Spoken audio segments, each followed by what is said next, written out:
pulled. Okay. All right. Well, welcome everybody. I think we're recording the meeting now. And this is chapter 14, Srimad Bhagavatam. This is all about the forest of material enjoyment. The world is the forest of material enjoyment. So I think that you're going to be faced with some serious reality. This was written thousands and thousands of years ago. And in that way, there's no punches being pulled. So I want you to be aware of that the truth will be revealed, even if it's as hard to hear as we can ever possibly imagine. So sometimes the truth, when it's harder to hear, it's better. So this is hard truth to hear. However, this truth, this information is directed towards the non-devotees, because the devotees don't have any of these concerns that we'll be reading about tonight, because they don't have these problems. Or they may have some of these problems and they're working through them. And so this chapter could remind them of whatever their particular ahankara or obstacle is in the material world. We all have one, by the way, or we wouldn't be here. So we can't say that we're better than anybody else. We've all fallen to the material world. We're going to talk about that a little while in a minute too. And we're here pursuing sense gratification in all of its multifarious, faceted ways and mentally concocted versions that we can possibly come up with. So you're going to hear a lot about that tonight, and keep a very open mind. I'll start with the pranams. Nama Om Vishnu Padaya, Krishna Prasthaya Bhutale, Shrimate Bhaktivedanta Swaminiti Namane. Namaste Saraswati Devim, Gaudavani Pracharane, Nirvishesha Shunyavari Paschat Yadesha Tarane. Jai Shri Krishna Chaitanya Prabhu Nityananda Shri Advaita Vasni Gaur Bhaktivedanta. Hare Krishna, Hare Krishna, Krishna, Hare Hare, Hare Rama, Hare Rama, Rama Rama, Hare Hare. Om Namo Bhagavate Vasudevaya. Om Namo Bhagavate Vasudevaya. Om Namo Bhagavate Vasudevaya. Okay. So the material world is the forest of material enjoyment. And I'll start out, and then whoever wants to, please have your reading materials handy so you can just jump right in with us. Again, I'd like to state for the record that the information that we're going to be hearing tonight is very difficult information. This is truth that is some of the hardest truth you'll hear. But the good part about it, it cuts the knot in the heart of the illusion that we're in. And it frees us from attachment to the material world, and instead creates an attachment for the transcendent world, and for Krishna, and for all of Krishna's incarnations, pastimes, activities, and so forth and so on.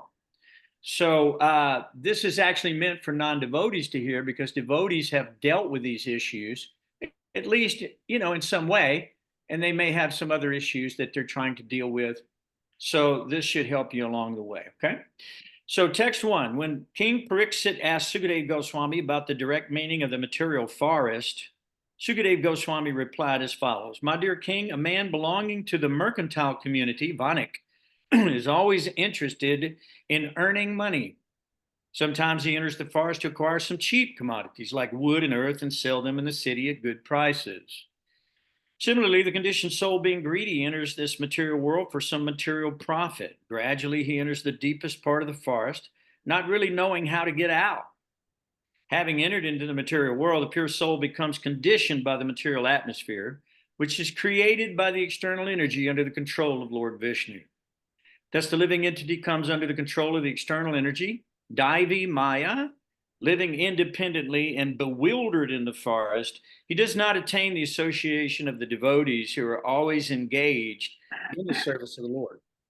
Once in the bodily conception, he gets different types of bodies, one after the other, under the influence of the material energy, and he is impelled by the modes of material nature, Sattva Gun, Rajogun, and Tamoguna. In this way, the conditioned soul sometimes goes to the heavenly planets, sometimes to the earthly planets, and sometimes to the lower planets, and even the lower species. Thus, he suffers continuously due to different types of bodies. These sufferings and pains are sometimes mixed. Sometimes they're very severe, and sometimes they are not. These bodily conditions are acquired due to the conditioned soul's mental speculation. He uses his mind and his five senses to acquire knowledge, and these bring about the different bodies and different conditions. Using the senses under the control of the external energy, Maya, the living entity suffers the miserable conditions of material existence. He is actually searching for relief, but he is generally baffled, although sometimes he is relieved after great difficulty. Struggling for existence in this way, he cannot get the shelter of the pure devotees who are like bumblebees engaged in the loving service of the lotus feet of Lord Vishnu. Text 2. In the forest of material existence, the uncontrolled senses are like plunderers. The conditioned soul may earn some money for the advancement of Krishna consciousness, but unfortunately, the uncontrolled senses plunder his money through sense gratification. The senses are plunderers because they make one spend his money unnecessarily for seeing, smelling, tasting, touching, hearing, desiring, and willing. In this way, the conditioned soul is obliged to gratify his senses, and thus all his money is spent. This money is actually acquired for the execution of religious principles and sacrifices, but it is taken away by the plundering senses. My dear king, family members in this material world go under the names of wife and children, but actually they behave like tigers and jackals. A herdsman tries to protect his sheep to the best of his ability, but the tigers and foxes take them away by force. Similarly, although a miserly man wants to guard his money very carefully, his family members take away all of his assets forcibly, even though he is very vigilant. No, what did I say? Vigilant. Sorry, had the L and the G in the wrong place. So, and we'll come back and discuss this a little later. Every year, the plowman plows over the grain field, completely uprooting all weeds. Nonetheless, the seeds lie there and, not being completely burned, again come up with the plants sown in the field. Even after being plowed under, the weeds come up densely. Similarly, the Grihastha ashram, family life, is a field of fruitive activities. Unless the desire to enjoy family life is completely burned out, it grows up again and again. Even though camphor may be removed from a pot, the pot nonetheless retains the aroma of the camphor. As long as the seeds of desire are not destroyed, fruitive activities are not destroyed. Sometimes the conditioned soul and household life, being attached to material wealth and possessions, is disturbed by gadflies and mosquitoes, and sometimes locusts, birds of prey, and rats give him trouble. Nonetheless, he still wanders down the path of material existence, and due to ignorance, he becomes lusty and engages in fruitive activities. Because his mind is absorbed in these activities, he sees the material world as a permanent place, although it is temporary, like a phantasmagoria or a house in the sky. Sometimes in this house, in the sky, Gandharva Pura, the conditioned soul drinks, eats, and has sex. Being overly attached, he chases after the objects of the senses just as a deer chases after a mirage in the desert. Sometimes the living entity is interested in the yellow stool known as gold and runs after it. That gold is the source of material opulence and envy, and it can enable one to afford illicit sex life, gambling, meat eating, and intoxication. Those whose minds are overcome by the mode of passion are attracted by the color of gold, just as a man suffering from cold in the forest runs after a phosphorescent light in the marshy land, considering it to be fire. So who would like to pick up there? Rakesh, you've got your speaker on. Go ahead. That's text 8. Okay, text 8. Sometimes the conditioned soul is absorbed in finding residential quarters or apartments and getting a supply of water and riches to maintain his body. Absorbed in acquiring a variety of necessities, he forgets everything and perpetually runs around the forest of material existence. Sometimes, as if blinded by the dust of a whirlwind, The conditioned soul sees the beauty of the opposite sex, which is called pramada. Being thus bewildered, he is raised upon the lap of a woman, and at that time his good senses are overcome by the force of passion. He thus becomes almost blind with lusty desire and disobeys the rules and regulations governing sex life.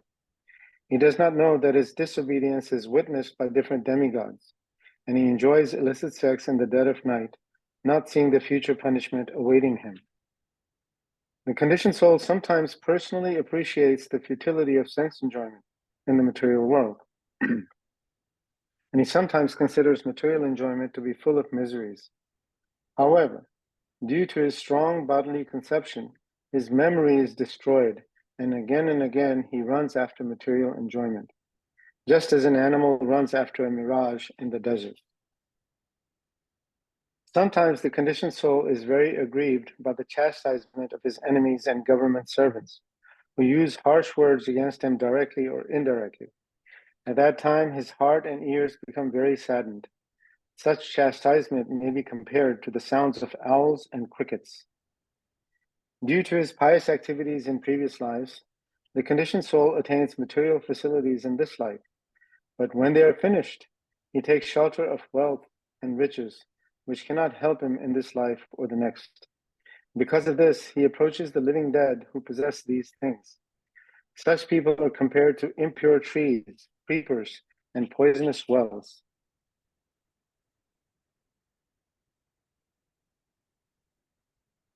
Sometimes, to mitigate the stresses in this forest of the material world, the conditioned soul receives cheap blessings from atheists. He then loses all intelligence in their association. This is exactly like jumping in a shallow river. As a result, one simply breaks his head. He is not able to mitigate his sufferings from the heat, and in both ways he suffers. The misguided conditioned soul also approaches so-called sadhus and swamis who preach against the principles of the Vedas. He does not receive benefit from them either in the present or in the future. In this material world, when the conditioned soul cannot arrange for his own maintenance, despite exploiting others, he tries to exploit his own father or son, taking away that relative's possessions, although they may be very insignificant. If he cannot acquire these things from his father, son, or other relatives, he is prepared to give them all kinds of trouble. In this world, family life is exactly like a blazing fire in the forest. There is not the least happiness, and gradually one becomes more and more implicated in unhappiness. In household life, there is nothing favorable for perpetual happiness. Being implicated in home life, the conditioned soul is burned by the fire of lamentation. Sometimes he condemns himself as being very unfortunate, and sometimes he claims that he suffers because he performed no pious activities in his previous life. Government men are always like carnivorous demons called rakshasas, man-eaters. Sometimes these government men turn against the conditioned soul and take away all his accumulated wealth. Being bereft of his life's reserved wealth, the conditioned soul loses all enthusiasm. Indeed, it is as though he loses his life. You want me to stop there and somebody else can take over? Yeah, somebody else can pick up there. That'd be fine. Who's ready? I'm ready. All right. Well, I can't wait to go back and read these purports. This is a really great chapter, by the way. Oh man. Okay, sometimes the conditioned soul imagines that his father or grandfather has again come in the form of his son or grandson. In this way, he feels a happiness one sometimes feels in a dream. And the conditioned soul sometimes takes pleasure in such mental concoctions. In household life, one is ordered to execute many yagas and fruitive activities, especially the Vivara yaga, the marriage ceremony for sons and daughters. In a sacred ceremony, they're all duties of grihasta, and they are very extensive and troublesome to execute. They are compared to a big hill over which one must cross over, which one is attached to material activities.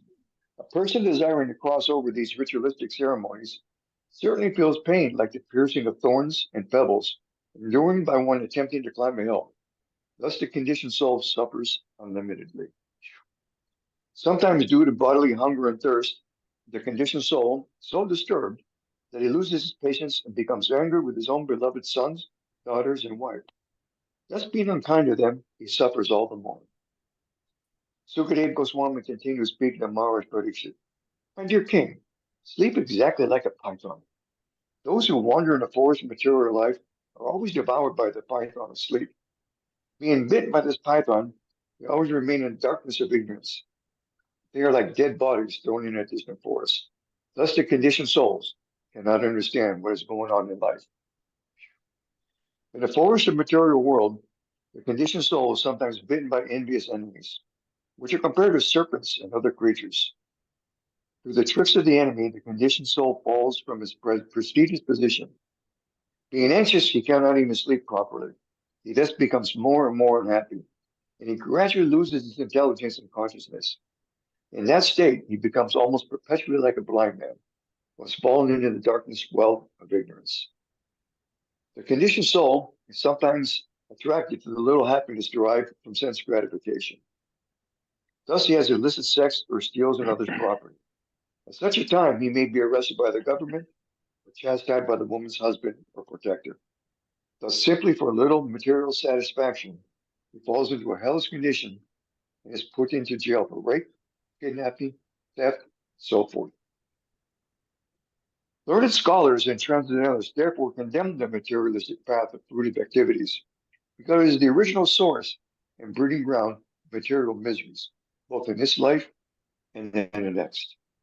Stealing and cheating another person out of his money, the conditioned soul somehow or another keeps it in his possession and escapes punishment. Then another man named Devadatta cheats him and takes the money away. Similarly, another man named Vishnumitra steals the money from Devadatta and takes it away. In any case, the money does not stay in one place. It passes from one hand to another. Ultimately, no one can enjoy the money. It remains the property of the Supreme Personality of Godhead. Shall I stop? If somebody else would like to pick up and read a few.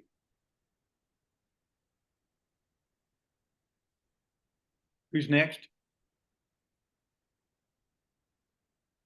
Who wants some nectar? Raghavati, why are you not speaking up? I was letting the new people speak up. Where are they? Why are they not reading? Everybody's welcome to read, guys. You can read. It doesn't really matter. We're here to read together, and we love it. When you read, it makes us very happy. I can read for a bit then. Read a little bit, and then somebody else get ready, okay? Get ready, yeah. All right, here we go. We're on number 26, yes? What was it? What was the last 25. one? 25. Okay. Being unable to protect himself from the threefold miseries of material existence, the conditioned soul becomes very morose and lives a life of lamentation. These threefold miseries are miseries suffered by mental calamity at the hands of the demigods, such as freezing wind and scorching heat. Miseries offered by other living entities, and miseries arising from the mind and body themselves. As far as transactions with money are concerned, if one person cheats another by a farthing or less, they become enemies. In this materialistic life, there are many difficulties, as I have just mentioned, and all of them are insurmountable. In addition, there are difficulties arising from so-called happiness, distress, attachment, hate, fear, false prestige, illusion, madness, lamentation, bewilderment, greed, envy, enmity, insult, hunger, thirst, tribulation, disease, birth, old age, and disease. All these combine together to give the materialistic conditioned soul nothing but misery. Sometimes the conditioned soul is attracted by illusion personified, his wife or girlfriend, and become eager to be embraced by a woman. Thus he loses his intelligence as well as knowledge of life's goal. At that time, no longer attempting spiritual cultivation, he becomes overly attached to his wife or girlfriend and tries to provide her with a suitable apartment. Again, he becomes very busy under the shelter of that home and is captivated by the talks, glances, and activities of his wife and children. In this way, he loses his Krishna consciousness and throws himself in the dense darkness of material existence. The personal weapon used by Lord Krishna, the disc, is called Hari Chakra, the disc of Hari. This chakra is the wheel of time. It expands from the beginning of the atoms up to the time of Brahma's death, and it controls all activities. It is always revolving and spending the lives of the living entities from Lord Brahma down to an insignificant blade of grass. Thus one changes from infancy to childhood to youth and maturity, and thus one approaches the end of life. It is impossible to check this wheel of time. This wheel is very exacting because it is the personal weapon of the Supreme Personality of Godhead. Sometimes the conditioned soul, fearing the approach of death, wants to worship someone who can save him from imminent danger. Yet he does not care for the Supreme Personality of Godhead, whose weapon is the indefatigable time factor. The conditioned soul instead takes shelter of a man-made god described in unauthorized scriptures. Such gods are like buzzards, vultures, herons, and crows. Vedic scriptures do not refer to them. Imminent death is like the attack of a lion, and neither vultures, buzzards, crows, nor herons can save one from such attack. One who takes shelter of unauthorized man-made gods cannot be saved from the clutches of death. The pseudo-swamis, yogis, and incarnations who do not believe in the Supreme Personality of Godhead are known as Pashadis. They themselves are fallen and cheated because they do not know the real path of spiritual advancement, and whoever goes to them is certainly cheated in his turn. When one is thus cheated, he sometimes takes shelter of the real followers of the Vedic principles, Brahmanas, or those in Krishna consciousness, who teach everyone how to worship the Supreme Personality of Godhead according to the Vedic rituals. However, being unable to stick to these principles, these rascals again fall down to take shelter among Sudras, who are very expert in making arrangements for sex indulgence. Sex is very prominent among animals like monkeys, and such people who are enlivened by sex may be called descendants of monkeys. Shall I finish there? Somebody else might want to grab a few. Who we got next? Anybody get ready? So we're on. I think Nrsinga Leela Prabhu just joined, and he's asking which canto. So it's 5th canto, part 2, chapter 1. Hey, keep reading, Rangavati and Nrsinga Leela. You catch up. We're on Canto 5. Chapter 14. Chapter 14, we're on text 31. 31. Okay, I'll just read for a little bit and then he can read. Get ready, Nrsinga. We'll bring you on board. In this way, the descendants of the monkeys intermingle with each other, and they are generally known as Sudras. Without hesitating, they live and move freely, not knowing the goal of life. They are captivated simply by seeing the faces of one another, which remind them of sense gratification. They are always engaged in material activities known as gramaya karma, and they work very hard for material benefit. Thus, they forget completely that one day their small lifespan will be finished and they will be degraded in the evolutionary cycle.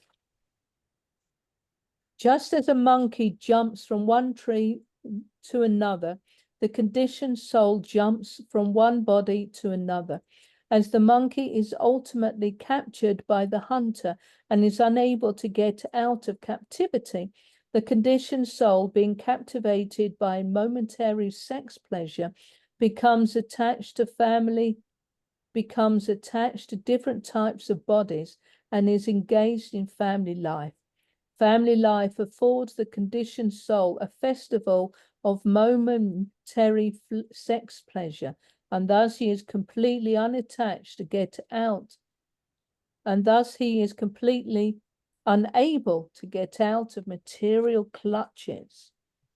So that's 32. I think I want to go and take some sannyas now. I need to be saffron. No Totally. Grahastha life, none of that. No, please, Yeah. me, no. Give me sannyasi life. All right. That's beautiful. Okay, Nishringa, you ready? Where are you, Nishringa? You're Sorry, being Prabhuji. called. Can you tell me the chapter number, Prabhuji? Oh, chapter 14? Yeah. Chapter 14, Yeah, we're at text 33 now. Okay. 33. Yeah.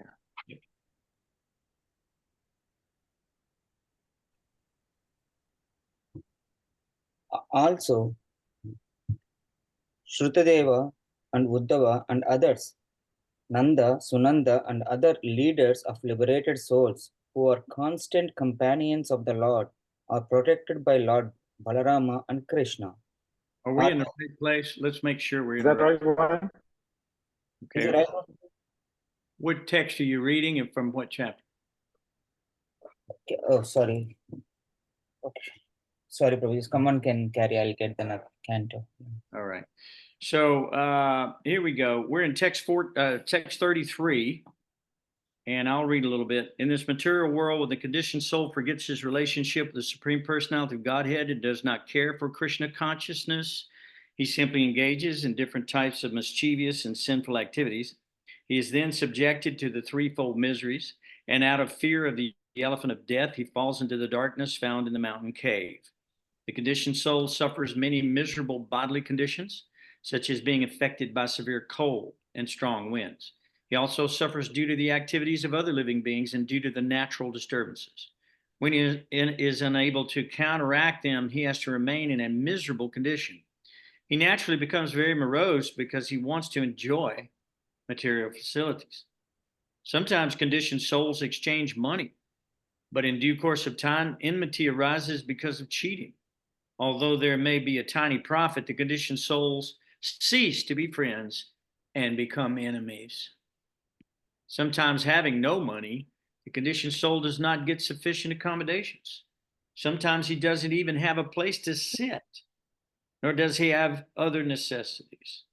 In other words, he falls into scarcity, and at that time, when he is unable to secure the necessities by fair means, he decides to seize the property of others unfairly. When he cannot get the things he wants, he simply receives insults from others and thus becomes very morose. Would you like to pick it up at 37, Nishringa? Yes, Prabhuji. Thank you. Although people may be enemies, in order to fulfill their desires again and again, they sometimes get married. Unfortunately, these marriages do not last very long, and the people involved are separated again by diverse or other means.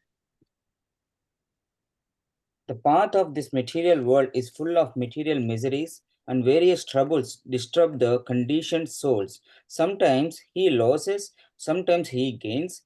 In either case, the path is full of danger. Sometimes the conditioned soul is separated from his father by death or other circumstances. Leaving him aside, he gradually became attached to the others, such as his children. In this way, the conditioned soul is sometimes illusioned and afraid. Sometimes he cries loudly out of fear. Sometimes he is happy maintaining his family, and sometimes he is overjoyed and sings melodiously. In this way, he becomes entangled and forgets his separation from the Supreme Personality of Godhead since time immemorial. Thus, he traverses the dangerous path of the material existence, and on this path, he is not at all happy. Those who are self-realized simply take the shelter of the Supreme Personality of Godhead in order to get out of this dangerous material existence. Without accepting the devotional path, one cannot get out of the clutches of the material existence. The conclusion is that no one can be happy in material life. One must take to Krishna consciousness. Saintly persons who are friends to all living entities have a peaceful consciousness. They have controlled their senses and minds, and they easily attain the path of liberation, the path back to Godhead. Being unfortunate and attached to the miserable material conditions, a materialistic person cannot associate with them. There were many great saintly kings who were very experts in performing a sacrificial rituals and very competent in conquering others' kingdom. Yet, despite their power, they could not attain the loving service of the Supreme Personality of Godhead. This is because those great kings could not even conquer the false consciousness of I am this body and this is my property. Thus, they simply created enmity with the rival kings, fought with them, and died without having a discharged life's real mission. When the conditioned soul accepts the shelter of the creeper of fruitive activity, he may be elevated by his pious activities to higher planetary system and thus gain liberation from hellish conditions. But unfortunately, he cannot remain there. After reaping the results of his pious activities, he has to return to the lower planetary system. In this way, he perpetually goes up and comes down. Having summarized the teachings of the Jadabharat, Sukadev Goswami said, "My dear King Parikshit, the path indicated by Jadabharat is like the path followed by Garuda, the carrier of the Lord, and ordinary kings are just like flies. Flies cannot follow the path of Garuda, and to date none of them and to date none of the great kings and victorious leaders could follow this path of devotional service, not even mentally.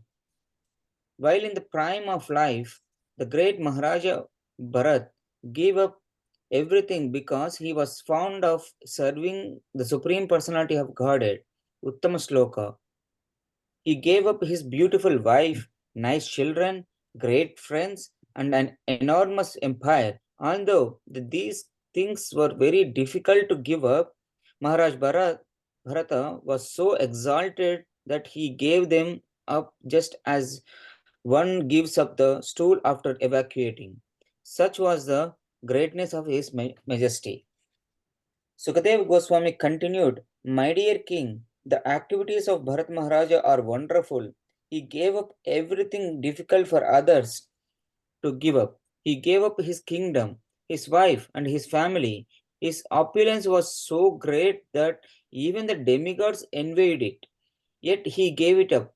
It was quite befitting a great personality like him to be a great devotee. He could renounce everything because he was so attracted to the beauty, opulence, and reputation, knowledge, strength, and renunciation of the Supreme Personality of Godhead, Krishna. Krishna is so attractive that one can give up all desirable things for his sake. Indeed, even liberation is considered insignificant for those whose mind are attracted and to those living service of the Lord.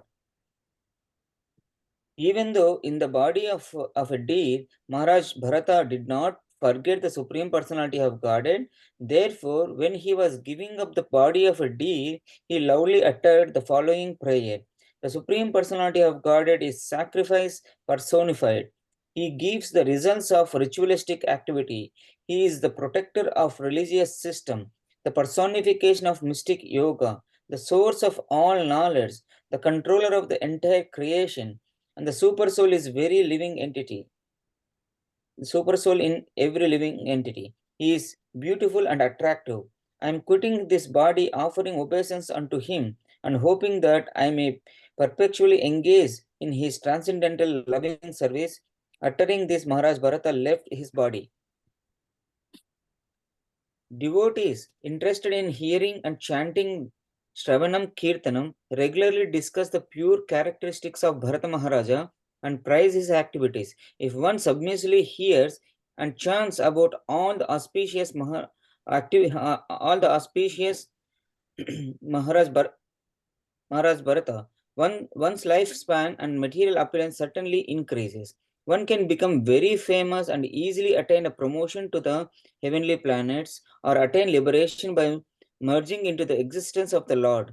Whatever one desires can be attained simply by hearing, chanting, and glorifying the activities of Maharaj Bharata. In this way, one can fulfill all his material and spiritual desires.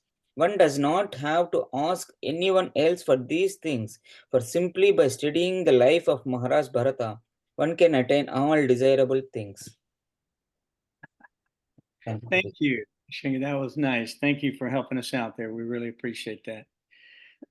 All right, guys. Well, that is our installment on Maharaj Bharat. And now we are complete in our study. And one of the things that you can take away with you from this is whatever you desire, whatever you desire, doesn't matter what it is. It says you can be attained simply by hearing, chanting, and glorifying the activities of Maharaj Bharat. So Maharaj Bharat was a pure devotee of the Lord. And his prayer at the end of his life, please don't let, even in the body of a deer, he's saying this prayer, please do not let me forget you and engage me in your devotional service, life after life.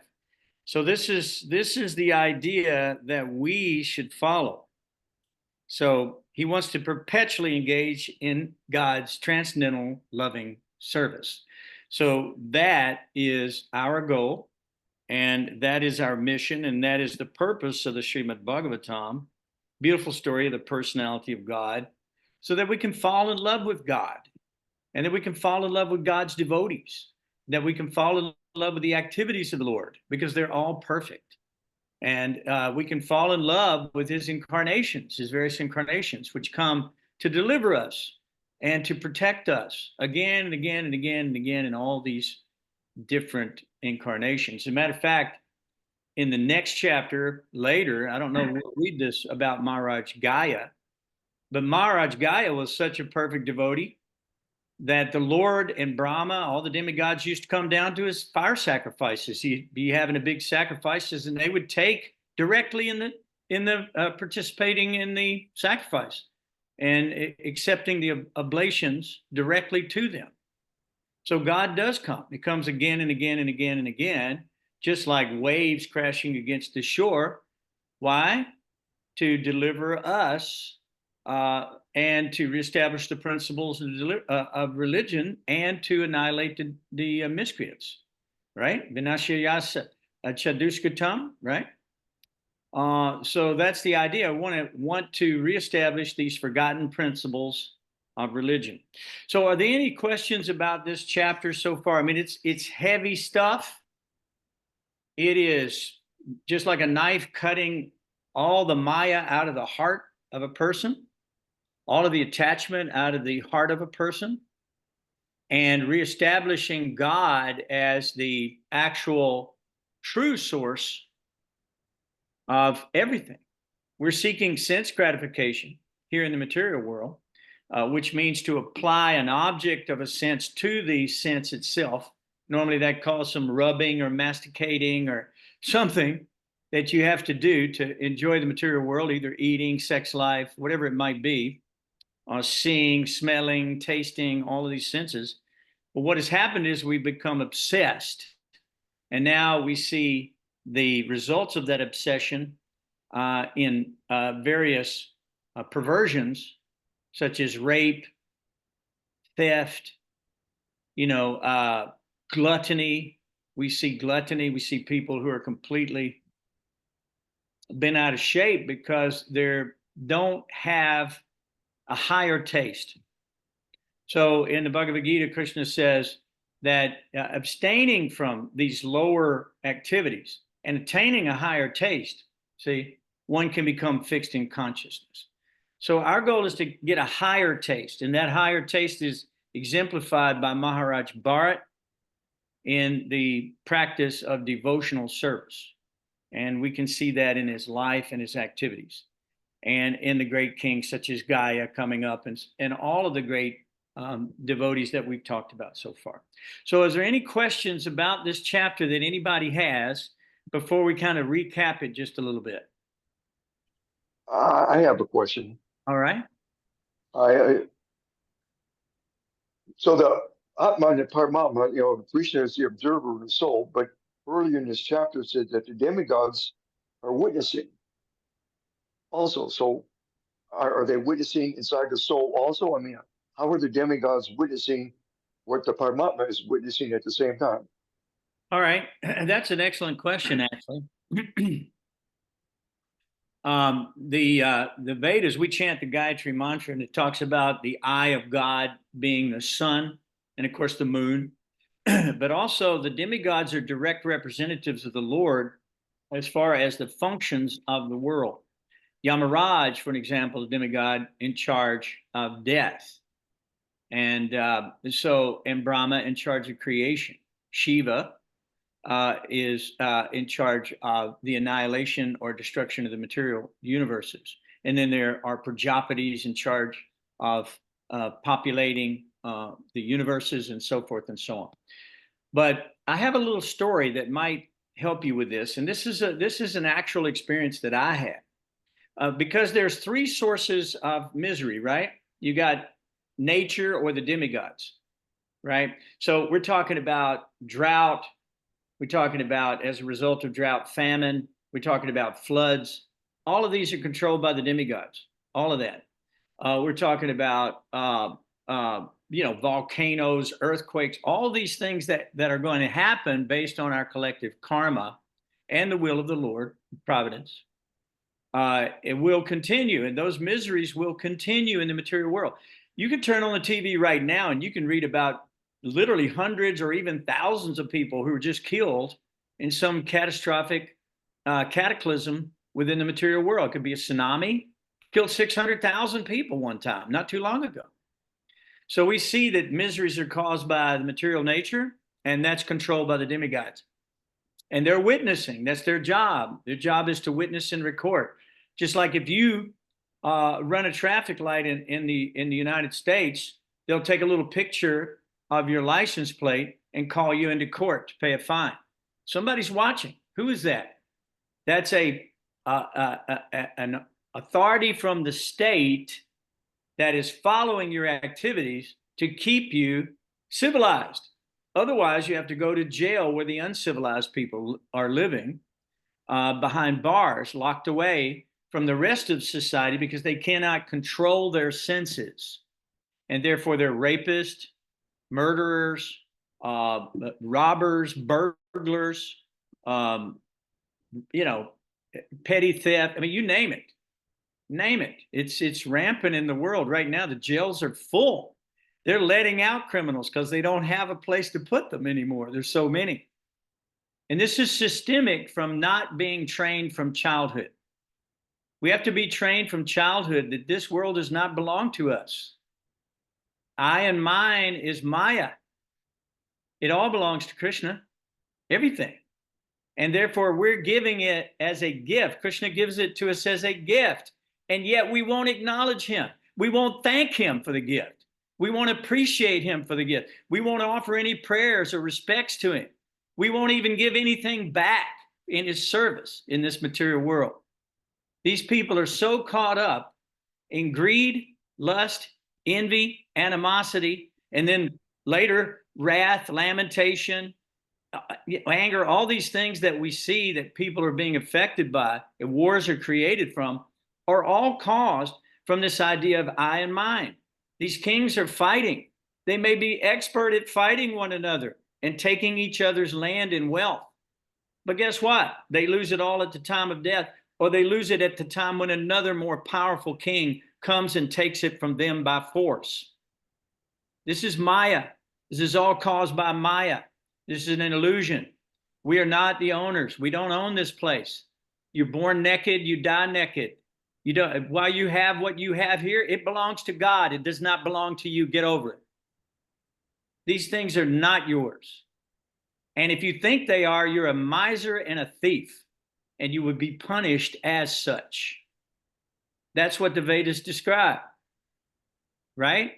That's why we have these Vedas to regulate karma kanda, you know, that you can have sense gratification and at the same time you can get moksha, liberation, right?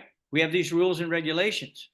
But devotional service is even beyond all karma kanda. Devotional service is on a transcendental platform. There is no karma. You don't come back to enjoy or suffer your karma in the material world when you give everything back to Krishna. Now, I'm cutting ahead, okay, just a little bit, but let me say this, that a lot of people think, you know, Krishna means one who takes away. And it does. That's what Krishna means. It means one who takes away. Why? Because it's his in the first place. And he's loaned it to you. And you become obsessed or possessed by it. That's not to your benefit. You're simply getting more and more karma from that obsession and that possession and that false identification with the body and the world and the family as if it were yours. No one has created this but Krishna. Can you name someone else who's created it? Where are they? The scientists will tell you it's primordial soup. Okay. You believe that? Okay, worship primordial soup if that's what you want to do. But that has nothing to do with reality.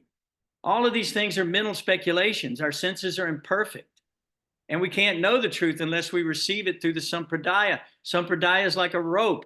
It's thrown down. You grab the rope. You're pulled out of the ocean of nescience. Not a problem. You got to grab the rope. You got to find the devotees. You got to find a Brahmin. You got to find somebody who can give you facts, truth. Not some bogus yogi, some man-made God. Somebody who would like to cheat you for sex life or exploit you for your money. Or maybe they want you to be their followers and their minions, and they would enjoy you in that way. This is going on rampantly in the material world since time immemorial, and we see it in all of history. So it's our time to wake up. So back to what you were saying a minute ago, Jai Krishna, the demigods do witness. At one point, I'll tell you this little story. I died because I drowned in Old Hickory Lake in Tennessee. I'm not going to give you the whole story. I'm just going to give you just one little section of this story. But when I drowned, I knew I was drowning. I knew I was dying. My body cramped up. I was a little boy, 8, 9 years old. And we've been playing too hard. And I just cramped up. I was out in the middle of the water too far. I shouldn't have been out there. My brother and I were playing. And as I was sinking to the bottom of the lake, I could feel the coldness and I could feel the grass coming up. And landing at the bottom, I couldn't hold my breath any longer, and I took a big, deep breath of water. At that point, within a few moments, I blacked out. And I thought to myself, oh no, here I go again. Now that's uncanny for an 8 or 9-year-old boy to feel that way. But I felt like, oh no, here I go again. Have I actually gotten myself into the mouth of death again somehow, into the jaws of death? Well, I don't know, 10, 15 minutes later, I find myself flying around in the air above the scene. My brother by then had drugged me out of the water by my hair, and I was laying there dead on the shore. And I was looking down at this little body, and I thought, man, I don't want to go back to that. I don't want to go back to that situation. That's miserable. I had no interest in it, but I looked up to the sky and I saw silhouettes of individuals discussing my fate. And you give me a Bible, give me a Bhagavatam, give me Gita, I'm telling you the absolute facts as I remember them. And I realized that they were discussing what was getting ready to happen to me. So I started kind of praying to them, going, please let me come to you. Please, please take me to you.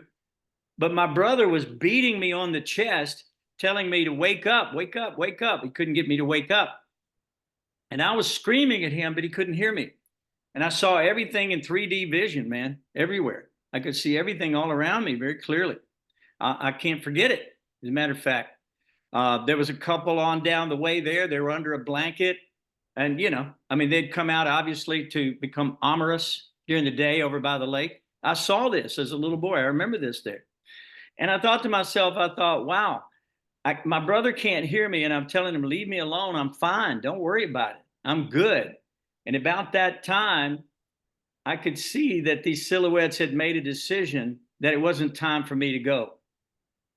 And all of a sudden, my brother screamed out the words, "If you die, Daddy will kill me." So he took his hand and hit me right at this little bone right here in the chest. And I expurgated all of this hot molten water that had been in my body, you know, for 10 minutes or 15 minutes. I mean, I've been gone for a long time. And I was very unhappy to come back to the body, and the misery and the suffering of the material world ensued upon me immediately, just as it's being described in this chapter, just hellish misery in this material world. And for many months, I was groggy. I didn't even know who I was, kind of, from that whole event. But we never went to the doctor or anything because my brother was afraid we'd get in trouble. So I probably needed oxygen, and I've lost most of my brain cells. So I have to apologize for my inability to be a devotee of the Lord. I'm trying. I'm trying. But I don't have enough brain cells, apparently, to do it anymore. So certainly not qualified either in any sense of the word. But the idea is that, yes, the demigods are looking at you. The eye of God is seeing you in the day, and at night, the moon. So like that. That's why you see in a lot of these sacrifices, they go on the dark moon night with the black sheep, and they bleed it, gut its throat, bleed all the blood out of the thing, and then they eat it. They do that so God can't see. Because God has told them in the Bible, he says, I believe it's in Ecclesiastes, I'm trying to remember, I'll get you the exact quote, but he said, I turned my back on your burnt offerings of flesh. God is not interested in these things. Patram pushpam phalam toyam yo me bhaktya prayachati. Krishna says, offer me with love and devotion, leaf, flower, fruit, and water. I will accept. But he doesn't say gutted a sheep on a dark moon night. He never requested such a thing. So, okay. So I don't know if I answered your question. I might have got a little bit off the track there, but I hope I did. What do you think? Well, Prabhu, as always, I mean, I enjoy listening to you every single time, every single Monday night. The story you described, not story, I mean, the reality of what happened to you as a child, I think you should write an article for BTG, because they're always looking for people just to write an article. That was moving. Well, it was moving to me. I'll tell you that. It changed my life. I began to realize that there is something beyond the material world, that there's life beyond death. Actually, the realization I came to at about 8 or 9 years old is that, hey, this thing here, this ain't it. It's what lies beyond here is what is it. And if we don't concentrate on that, then we're missing the whole point. Our life is useless. It says that our life might as well, our breathing might as well be no better than the bellows of a blacksmith shop. Unless we understand the meaning and the purpose of this life. Tato Brahma Jigasa. Who is God? Who am I? Why am I here? Who put me here? Where am I going? What am I supposed to be doing here? No one knows. No one knows. They're absorbed in sense gratification. They don't even care. You know, don't invite God to the party. Don't invite him to the school. We don't want him in the school. Maybe somebody might learn something about love and devotion. We don't want that here. No God. God, no God. We don't want God here. Right? They don't want him because they want to be able to act independently in any way, shape, form, or fashion that they so desire without any interruption or any regulation.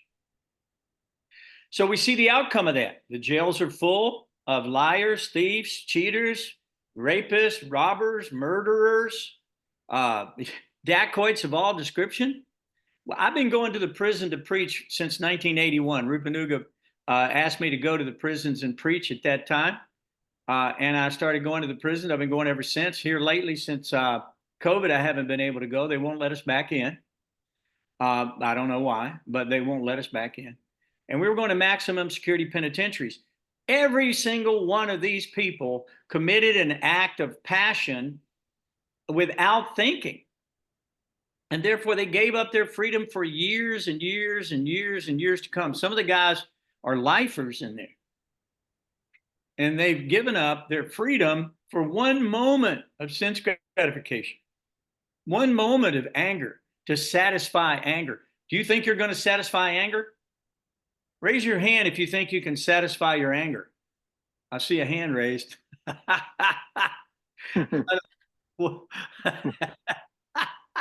That's pretty good.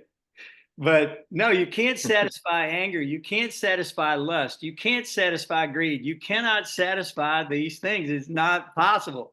Krishna says in the Bhagavad Gita, lust, greed, and anger should be given up. They're the all-devouring enemy of mankind.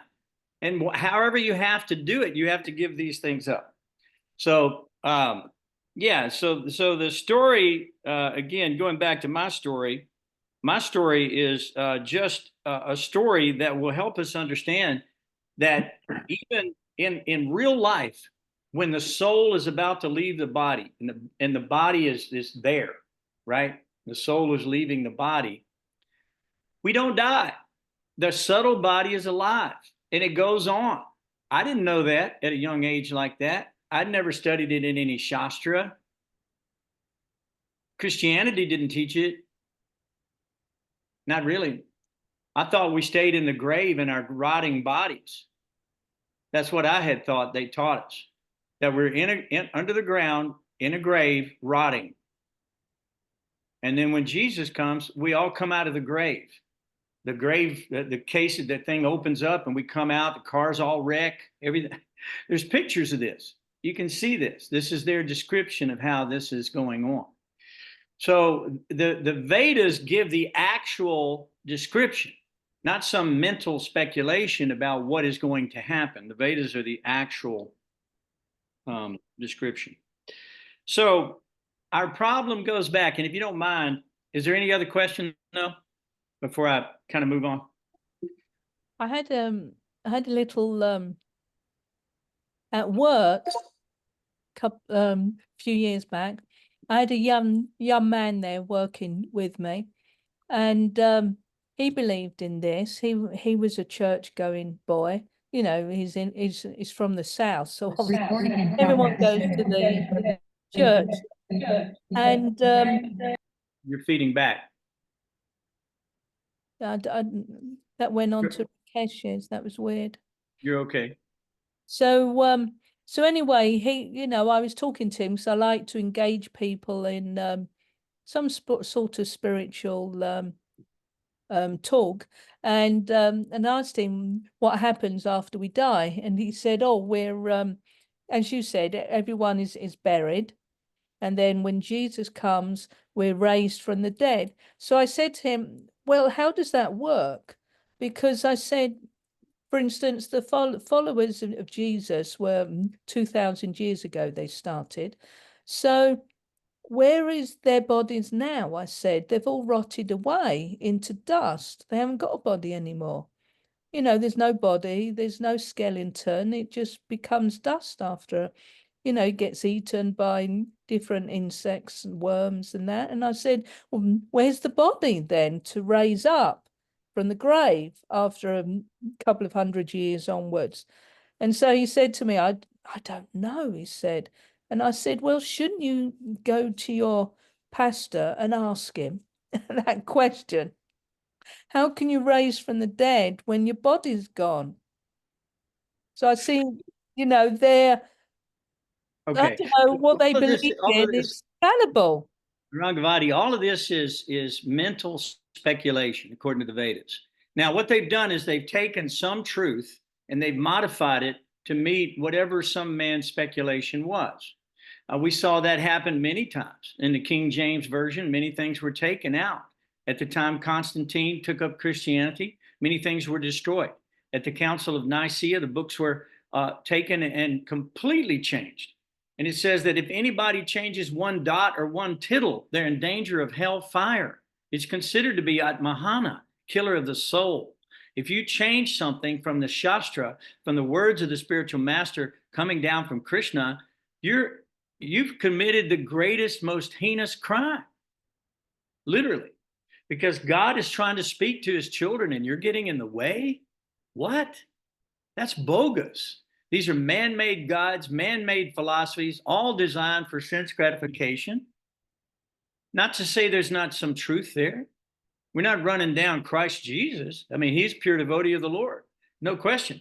It's just those rascals who took the information and aborted it and destroyed it and hid it and changed it. Those people are not your friends. Those people are the people who are, envious of God, apparently, or they would not have done that. So when we go back to the original problem, that's where we find this in the Prema Bhavarta. Krishna Bahir Mukta Hana Boga Vanchakare. It means that we were with Krishna in the spiritual world, but we desired to come to the material world. And Krishna is so kind that he certainly gives us a chance to enter into the material world and attempt to enjoy in one of 8,400,000 various species of life with various tongues, taste, eating abominable things, thinking it's delicious, right? Trying to have sex life in all these different bodies, thinking that somehow or another we can enjoy that. Guys, we've gotten off the track. We left the spiritual sky. We left our service to God to come here to serve our senses. We are slaves to our senses. Our senses are our masters. That's what it is. Think about it. And we run after them just like monkeys. So what happens is we become the descendants of monkeys in that environment. Talks about that here in this chapter. Guys, I want to show you this. We don't have time for this. I don't know if you can see this, but I got like 5 pages of this stuff here for you. I mean, it's, wait a minute, here it is. Look at here. All of this is meant for you tonight. I'm sorry, I can't get to it all. So I'm just kind of paraphrasing this for you, if you don't mind, because there's too much information in this chapter, but I promise you I will put it in our little booklet. Bhagavati has convinced me to make this chapter a booklet in and of itself. She convinced me on the phone today. So I think we're going to have to make this a pamphlet because this is your idea. It wasn't mine. It was your idea. Your wonderful, fabulous idea. And I'm thinking of starting it straight away, actually, after this. Start going through this transcription and get it ready for you. Well, I'll tell you, this chapter, it will cut through any kind of nonsense that you think. You will not have a nonsense brain. After you read this chapter, you can't have a nonsense brain.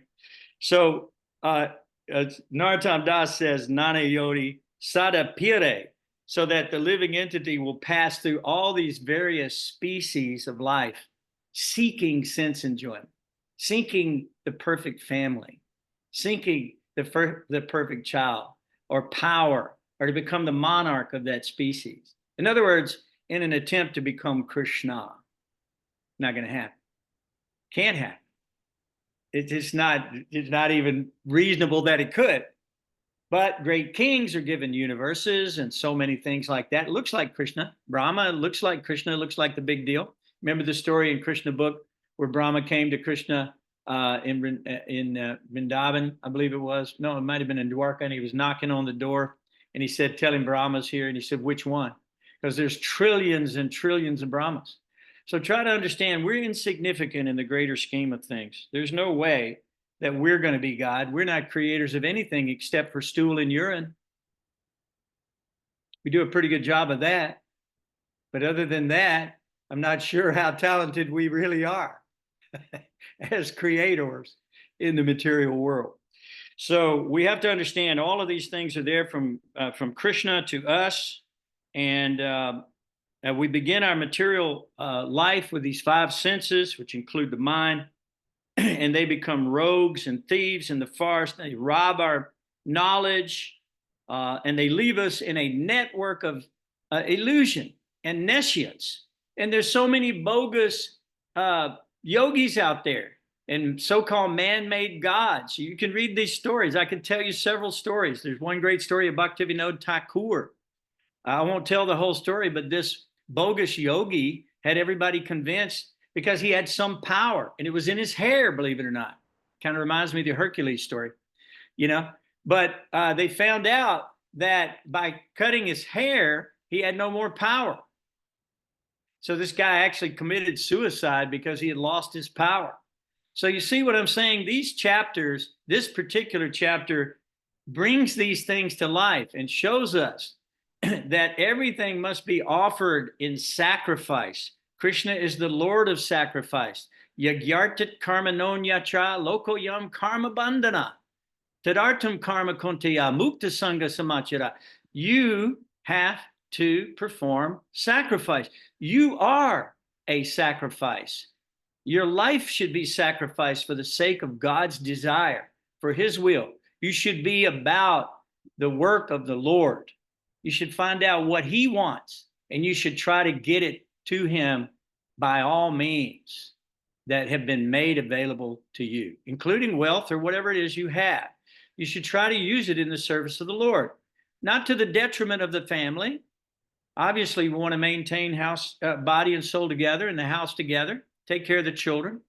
Listen, this chapter is meant for people who are not devotees to become devotees, because by hearing about this malady and this circumstance that we're facing in the material world, we want to become devotees. Like Rangavati said, I'm going to take up a sannyasi. Here she's a lady. She wants to be a sannyasi. Can't blame her. And by the way, Maharaj Bharat showed the perfect example in the prime of his life. In the prime of his life, he gave it all up. How can we do that? So that is why this story is so profound and so beneficial to us. So in the material world, we're surrounded by envious people. And they're criticizing us, and they're plundering us, and they're trying to rob us of our wealth. We're being bitten by so many mosquitoes, blood-sucking mosquitoes, rats, worms, bugs. All these things are there to torture us and torment us in this material world. Still, we think we can be happy here. And there we continue to pursue these activities of sense gratification and become entangled more and more in karma. And thus, we become affected by the modes of material nature, and we're forced to act helplessly, driven.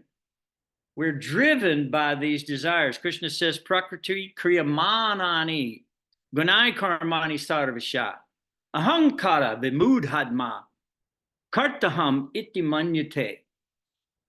The bewildered spirit soul, under the influence of three modes of material nature, thinks himself the doer of activities which are in actuality carried out by nature, which is the demigods working for God. All these things are working together like that. Yet we think we're the doer. What nonsense. That's false ego. It's not true. It doesn't have anything to do with it. So in text 334 in Bhagavad Gita, Krishna says, attraction and repulsion for sense objects are felt by all the embodied living entities. But one should not fall under the control of the senses and sense objects, because they will be a stumbling block on the path of devotional service and on the path back home, back to Godhead. Krishna goes on to say that yeyata mang prapadyante tangstataiva bhajamyaham mamavart manuvartante manusya partha sarvasha. All of them, as they surrender to me, I reward accordingly, and everyone is following my path in all respects. So we're following Krishna's path either under the influence of Mahamaya or under the influence of Yoga Maya. So Krishna says in 9.3, those who are not faithful on the path of devotional service cannot attain me, but return to birth and death in the material world. So we have to remain faithful on the path of devotional service, and therefore we can attain to the spiritual world. So the best way, according to this chapter, to attain to the spiritual world or to any other benefit you may have. Let's say you want to become famous. Okay. Study the life of Bharat Maharaj. Say you want to become wealthy. Okay. Study the life of Bharat Maharaj. Say you want to go back home, back to Godhead. Okay. Study the life of Bharat Maharaj. Because by studying the life of the pure devotee and the prayer of that devotee, you too can become perfected. You can follow in those footsteps.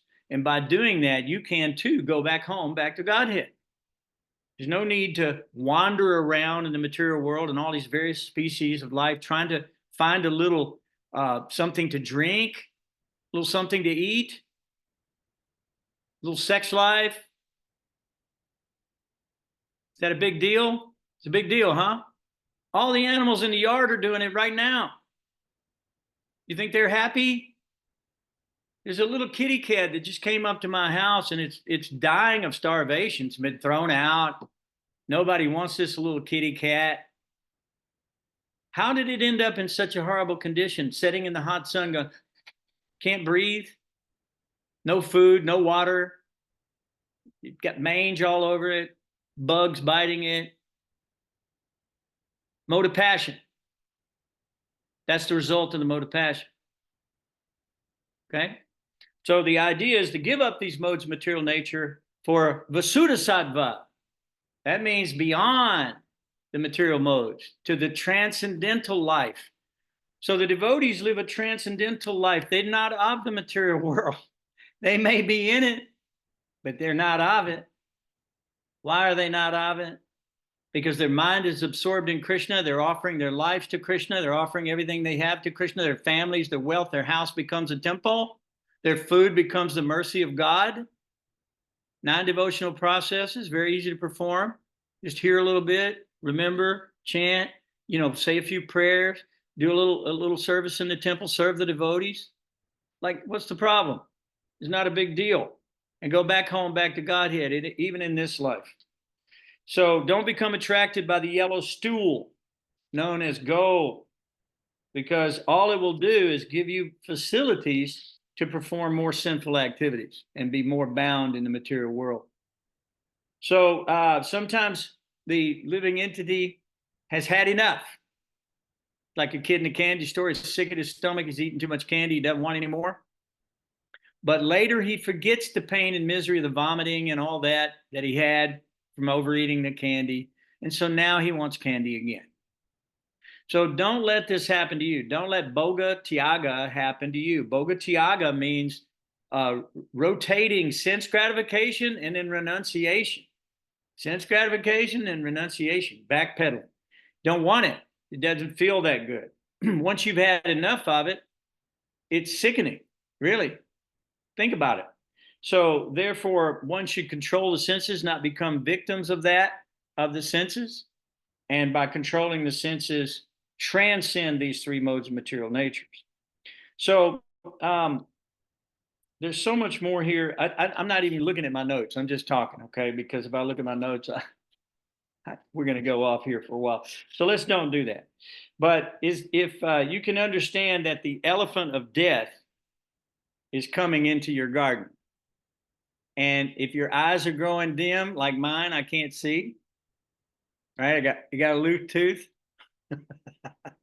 You got some gray hair over here, right? You feel a little tired, about midday now. All of that is a sign that Krishna is going to be welcoming you into his presence shortly. So prepare yourself to meet the Lord. There used to be these people back when we were out chanting Hare Krishna in the 70s. These people would have a sign that says, prepare to meet thy God. They used to walk around with this sign all the time, prepare to meet thy God. And we were going, yeah, man, we're slapping them 5. We thought that was pretty cool.